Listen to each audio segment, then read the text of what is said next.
Every spring when the NBA playoffs start, I start watching more basketball and I get a hankering to play the newest 2K game. This spring, that meant resubscribing to PlayStation Plus because 2K24 was included in the extra plan over there. But the game didn't really hook my interest. I don't know, it just fell flat for some reason. One game that did not fall flat was Dave the Diver, which I checked out because it was featured on the PlayStation Plus homepage. Now, I'd seen a trailer for this game, I think last fall, in a Nintendo Direct, but I thought it was, diving into the ocean to catch fish and then serving them at a sushi restaurant.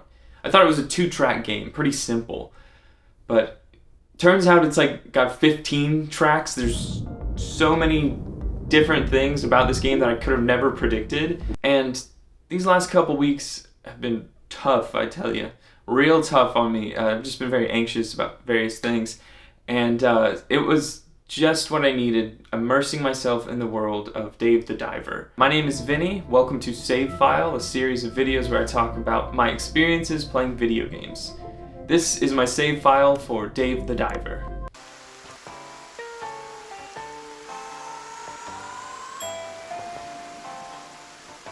Most of the game's action takes place underwater, where you can catch fish, source other cooking materials, find weapons, and explore the ruins of an ancient civilization.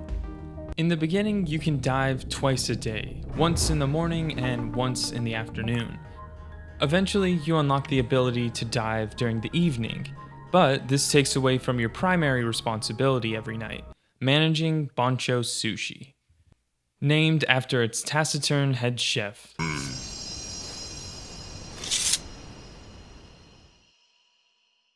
This involves setting the menu, hiring and training staff, serving drinks and dishes, cleaning dishes, and refilling wasabi. The better you are, the more money the restaurant brings in.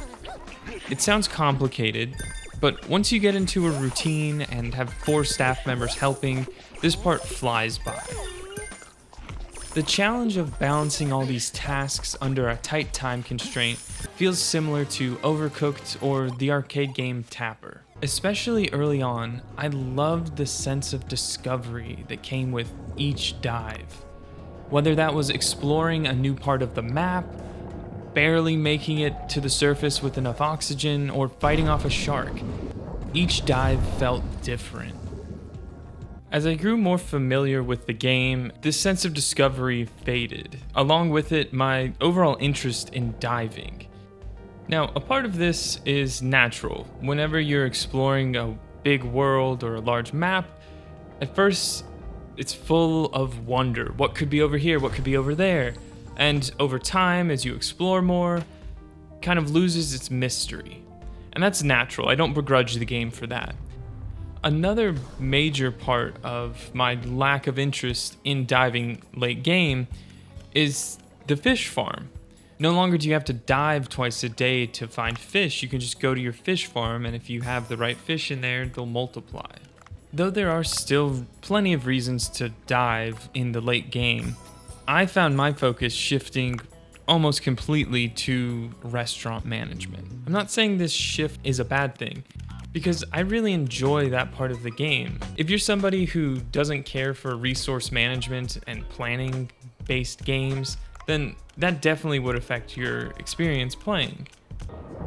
Overall, I had the most fun when I felt like there was a balance between diving during the day and running the restaurant at night.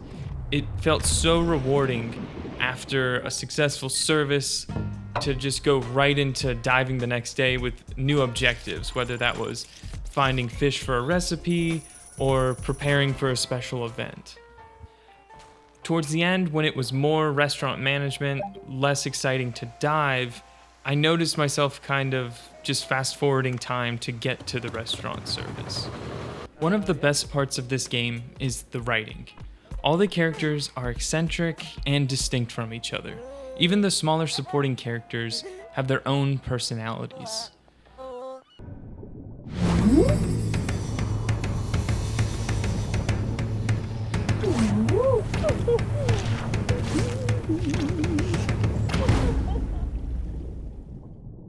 The developer's love for video games comes through in gaming parodies and mini-games. Combine these with the anime-inspired cutscenes, and you just have such a charming, joyful game.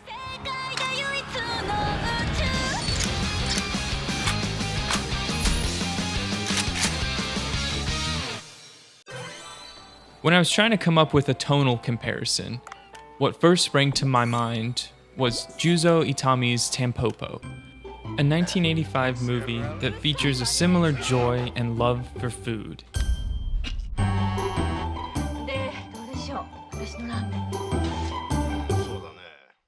The game's tone carries over into the main story, which is also full of just a lot of surprise, and there's no way you can see where it's going. Highly recommend it.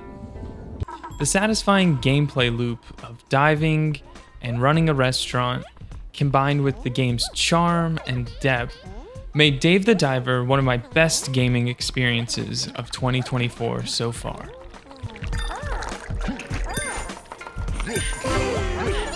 Thank you for watching. Once again, my name is Vinny. If you want to see more videos like this, please subscribe and let me know what you think.